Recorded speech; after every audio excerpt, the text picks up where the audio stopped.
All right, good Monday afternoon, everyone, and thank you so much for joining us here on your Central Valley Live.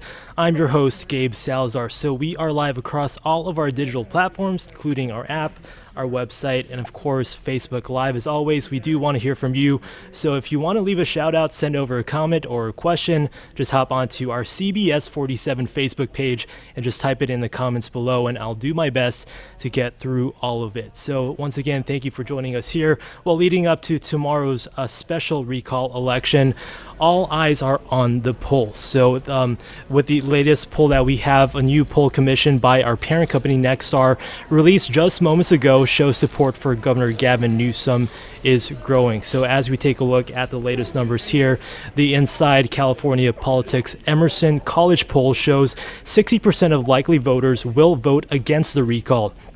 This is the largest lead that Newsom has held in any of our recent polls.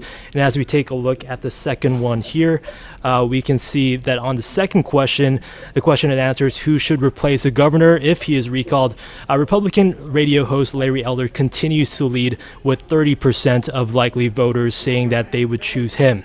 So Democrats John Drake and Kevin Paffrath follow at 6% each, and Republicans Kevin Faulconer and Kevin Kiley are polling at 4%. So to help us put this all into perspective, joining us now is Isabel Holloway with Emerson College to answer all your questions. Isabel, thank you so much for joining us. Thank you for having me. All right, so now with the new poll showing 60% of likely voters to vote against the recall, what does the new numbers show? So we've been tracking this race with Nexstar since April, and we've seen a very fluid race, particularly in the last month.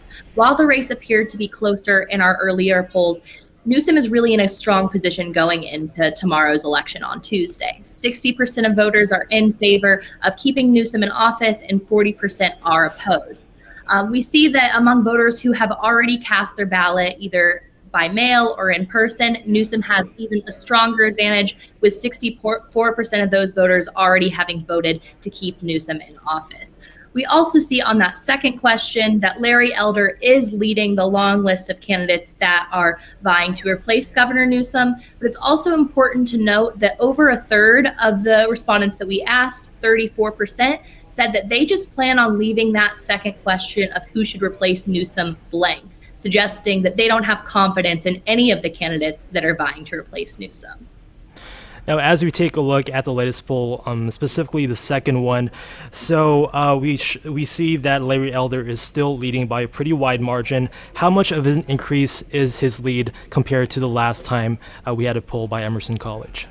So the previous two polls that we conducted, Larry Elder was about 6 points behind where he is now on the last poll, and the poll before that about 6 points behind that. So what you see is a kind of a steady upward momentum from Elder. However, it's not really what is it's not what is necessary in terms of getting the support of a larger coalition of voters. Voters are still very divided on who should replace Newsom if he is recalled.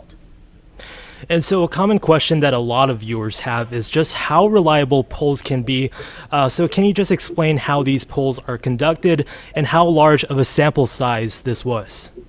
So at Emerson College, we use a mixed mode methodology. We incorporate data collected online, data collected through text messaging, and data collected through landlines. The sample size of this particular poll is 1,000 individuals, which means it accompanies with a margin of error of plus or minus 3%, which means you can expect the results to reliably fall within 3 points in either direction.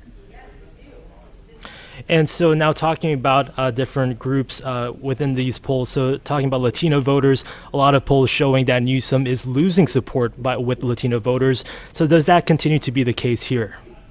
So we've been tracking this in all of the polls that we've conducted along with Nexstar. And we found that Hispanics are a key group that Newsom really needs to get the support of if he wants to avoid being recalled. In the earlier polls, we saw that Hispanics were breaking in favor of the recall. However, in this most recent one, we've seen a large shift, about 20 points, with Hispanics now getting behind Newsom and being opposed to the recall.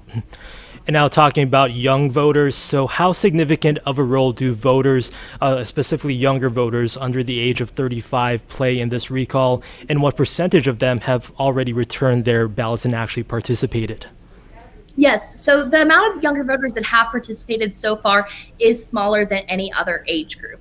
What we saw in our earlier polls is that these younger voters tended to be a little bit more in favor of the recall, with a large swath of them being undecided. As the recall has gotten closer, no younger voters are in our poll reporting that they are undecided, and most of them are reporting over a majority that they are against the recall of Governor Newsom. And as we take a look at the bigger picture here, so what stands out the most in this latest poll that we have? It's really important to look at that second question of who would replace Governor Newsom if he was recalled. And note that a plurality of the respondents, 34%, said that they do not want any of the candidates that are listed. That's larger than the 30% that are supporting Elder, which shows that this is a very divisive election. And Newsom has done a really good job in making sure that his voters know that he does not want them to vote for a replacement candidate. He wants them to vote in the election just to support him in the initial ballot question. All right, perfect. Well, thank you so much, Isabel, for joining us here to answer some of the questions we have. Thank you so much. Thank you. Well, Governor Newsom is also using his close ties to the White House to power his recall campaign in California. So today, President Biden will join Newsom on the campaign trail in Long Beach after he surveys the wildfire damage in Northern California. So this comes as Vice President Kamala Harris stumped with Newsom in the Bay Area this past week. So just as we take a look at the reminders ahead of tomorrow, here are some of the things to make sure that your ballot is counted. First, of course, you want to make sure that you are registered to vote. That is the obvious thing. And then if you're mailing in or turning in your ballot, you want to make